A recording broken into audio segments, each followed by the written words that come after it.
नमस्कार मित्रांनो, आपण पाहत आहात अलर्ट महाराष्ट्र न्यूज।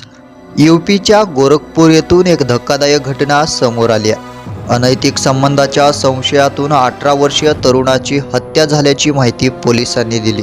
मृत तरुणाचं नाव अभिषेक असल्याचं समजतं। 6 फेब्रुवारीच्या रात्री तो घराबाहेर गेला होता। दुसऱ्या दिवशी त्याचा मृतदेह आढळून आल्यानंतर परिसरात एकच खळबळ उडाली। सुरुवातीला ही घटना जुन्या वादातून झाली असावी असा अंदाज होता, मात्र पोलीस तपासात आणि सीसीटीव्ही फुटेजच्या आधारे वेगळाच मुद्दा समोर आला।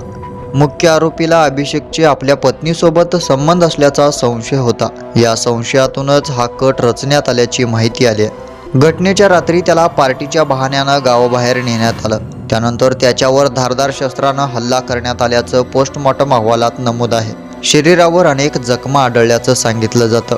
या प्रकरणी पोलिसांनी 2 जणांना अटक केली असून मुख्य आरोपी अद्याप मात्र फरार आहे। या संदर्भात ज्ञानेंद्र कुमार यांनी सांगितलं की तांत्रिक पुरावे आणि सर्व्हिलन्सच्या मदतीनं गुन्हा उघडकीस आला आहे आणि पुढील तपास सुरू आहे। ही घटना समाजासाठी एक गंभीर इशारा मानली जाते। संशय आणि रागातून घेतलेले टोकाचे निर्णय किती घातक ठरू शकतात याची जाणीव ही घटना करून देते।